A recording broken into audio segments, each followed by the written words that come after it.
Welcome to Weekly Digest, where we highlight the work of ministers of government as they push the administration's development agenda. Picking up from where we left off last week. Minister of Parliamentary Affairs and Governance, the Honourable Gail Teixeira, has reaffirmed government's commitment to preserving the health and safety of Guyanese following last month's unprecedented flooding in several regions of the country.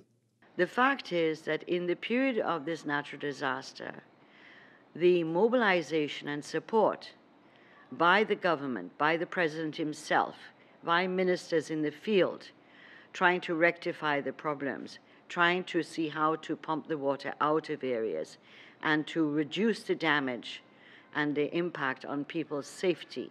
The first instance, the first phase was to protect lives and health and ensure people were safe. The minister's statement comes in wake of former President David Granger calling for a commission of inquiry into the government's flood response. Instead of Mr. Granger calling for a commission inquiry, he should be looking at in what way can he, as a former president, support the efforts of the Civil Defense Commission, the National Task Force, and the President of Guyana in protecting our people, making sure their health is safe, particularly in a COVID pandemic, and being able to make sure we recover as quickly as possible from this natural disaster. Data shows that some 50,000 households have been affected by the flooding. Consequently, over 80,000 food and sanitation hampers have been distributed, while temporary housing facilities were set up for those affected. Minister of Agriculture, the Honourable Zulfikar Mustafa, says government will ensure that farmers are compensated adequately for their produce. On Saturday last, the minister announced that discussions are progressing smoothly with an investor who will be constructing an agro-processing plant in Blackbush Polder, Quarantine, Berbice. This, the minister said, will give farmers a readily available market and will put the country in a position to tap into CARICOM's US $5 billion food import bill. We want our farmers now to move further. We want our farmers to get more value for the produce. We want to move away from this subsistence way of doing things, like from the market, from the farm to the market. So what we will be doing, we will be setting up agro-processing facilities in various parts of the country.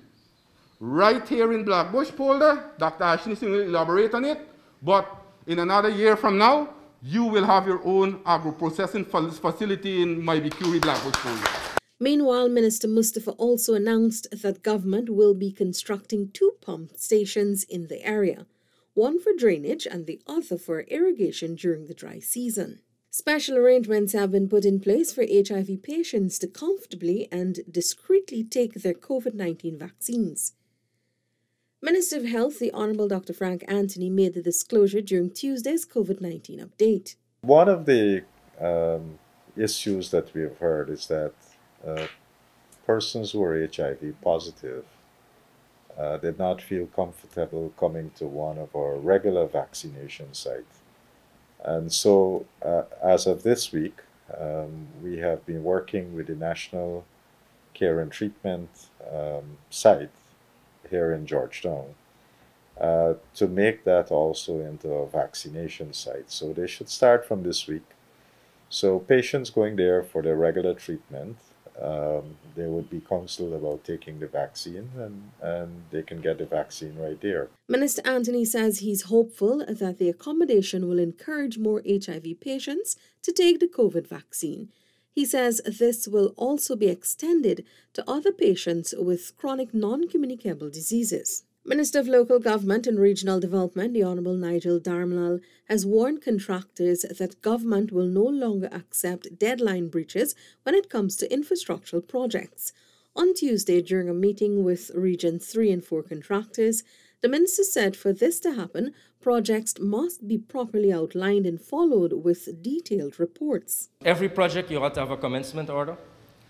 Every site visit has to have a site report that is countersigned by the contractor or the representative and the regional supervisor, whoever goes on behalf of the REO to these sites.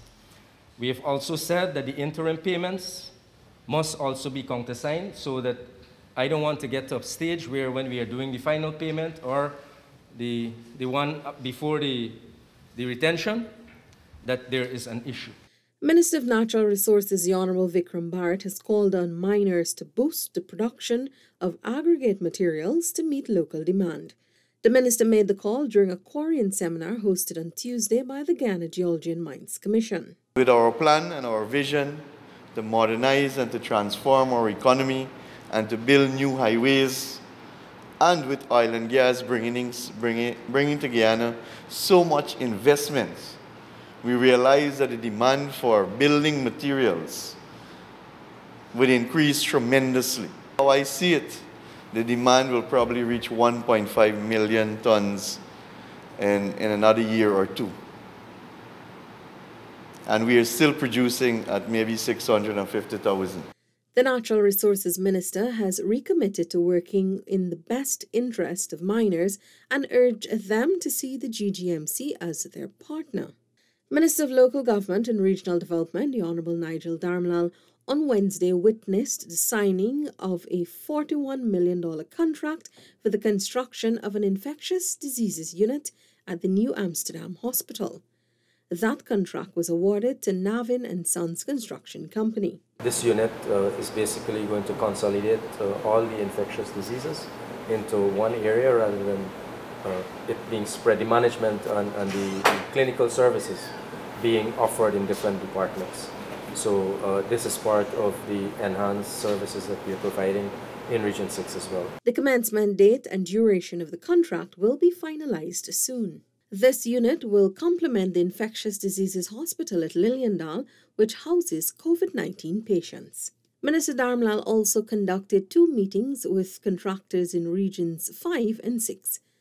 The minister highlighted the need for better communication between the contractors and the Regional Democratic Council. When contractors go into different areas, we expect them to source labor from the area at different levels, whether it is skilled or unskilled or professional services. They must give priority to the area that they are working in. In that way too, I think that the community itself, having invested in the project, that they will take ownership of it. And when there is ownership of projects in communities, there is going to be sustainable management of those projects. Now over to the Ministry of Agriculture. $340 million in contracts was awarded for major projects countrywide. During the signing, Minister the Honourable Zulfikar Mustafa said the ministry is advancing its 2021 work programme and is hopeful that by year-end, all projects outlined would be accomplished. Of course, I will ensure that our technical officers, the engineers from the Ministry of Agriculture and Gaisuku also, that they pay close attention to the quality of these works. The minister said some of the contracts awarded are in keeping with commitments made by His Excellency Dr. Mohammed Irfan Ali and cabinet ministers when they visited flood-affected communities. Last month, when I visited Region 2, Pomeroon, with His Excellency the President, he committed that we will be doing some empowerment there so that we can avoid future flooding in terms of people's farmland being flooded out. And I'm very happy that from last month to now we have had that contract. That contract will be signing today. Minister of Labour, the Honourable Joseph Hamilton, conducted routine inspections at several companies in Bartica to ensure they are in full compliance with the labour laws. The first stop was at the Vaitarno Holdings Private Incorporated, a logging company that was flagged for health and safety and labour infractions when Minister Hamilton visited back in March. In the same way how I lambaste this company, I would like to start out by saying compliments to what they have done, the transformation in the last 3 months. They paid attention to the officers. Guidance regarding occupation safety and health.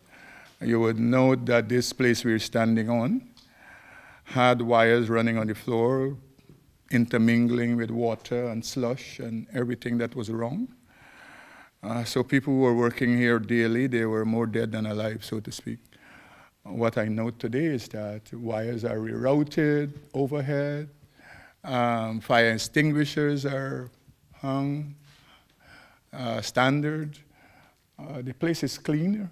Minister Hampton also visited the St. Mary's and BK quarries. While the BK quarry was commended for following all the necessary health and safety guidelines, the St. Mary's quarry was in breach of many of the OSH and labour laws.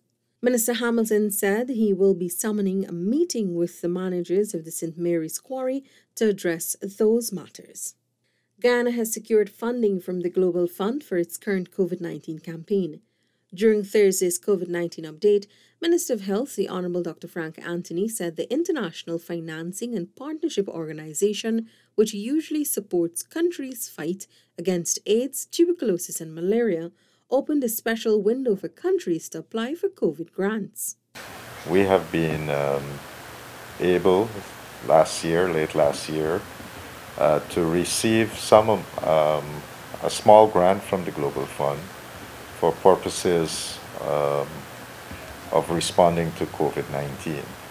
We started that application about a month ago, and we have put it in, and as of 2 days ago, Guyana has been very successful. The Health Minister said Guyana requested funding to upgrade intensive care units throughout the country to better serve patients, especially those affected by COVID-19. So these funds would assist us in adding ICU type of beds. It would also assist us in procuring monitors and ventilators and create a space in each one of the regional hospitals so that we can manage